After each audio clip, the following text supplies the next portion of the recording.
Welcome to my channel, SN Sunny TV. Ang una kong lulutuin ay ginataang kalabasa at sitaw. Andito ay mga ingredients na aking gagamitin.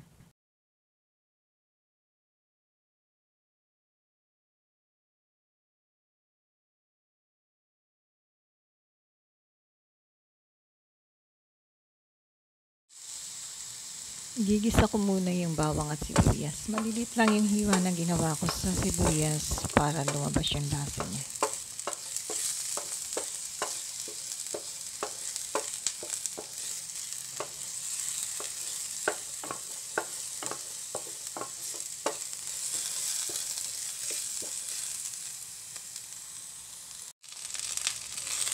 Then, dagdag natin itong sitaw.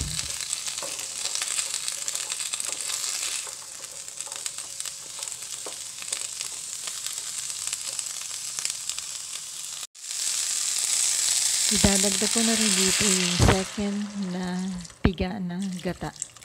Yung unang piga ay tinabi ko, gagamitin natin ko sa huling pag naluto na yung gulay. Then, cover it.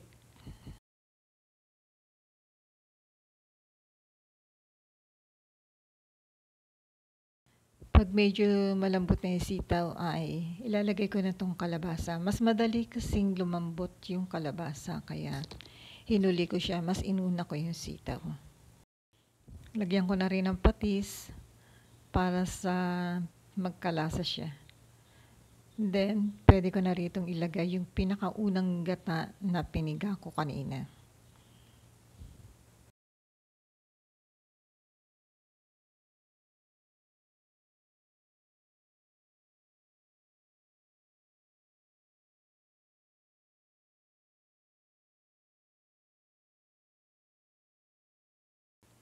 At the same time, ilagay na rin natin itong siling panigang at itong hipon na nilinisan ko na. Tinanggalan ko siya ng vein sa likod pa. Nag-slit ako ng konti sa bandang head niya. Then, hinugot ko yung vein.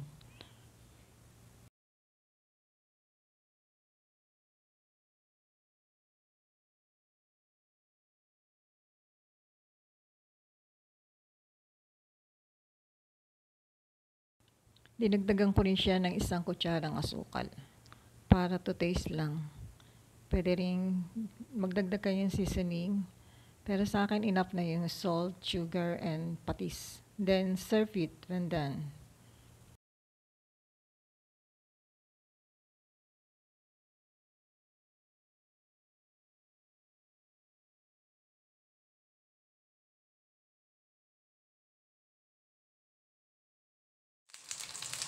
Yung second na lulutuin ko ay tinapambangos. Madali lang naman to.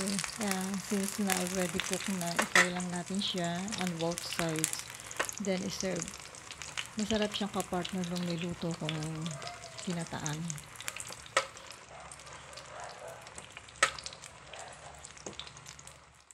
Then, the third recipe that I'm going to cook is chicken liver. Just add water and salt. Just a simple way of cooking it. Then, let it boil. Pag nawala na yung tubig niya, just add cooking oil. Then, when it brown, serve it.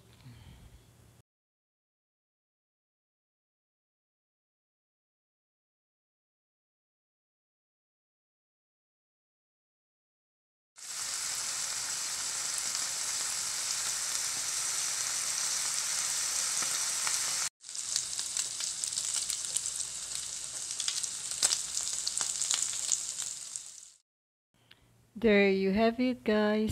Luto na yung aking ulam for today. Kinataang kalabasa and sitaw. And also fried bangus na tinapa. Then chicken liver. Konti lang yung chicken liver kasi masama rin sa ano lang yan.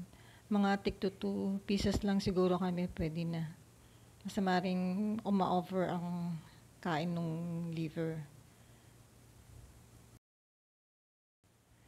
Hope you enjoy my cooking. Thank you for watching. Please subscribe, like, and leave a comment below. Thank you for watching again. See you on my next vlog.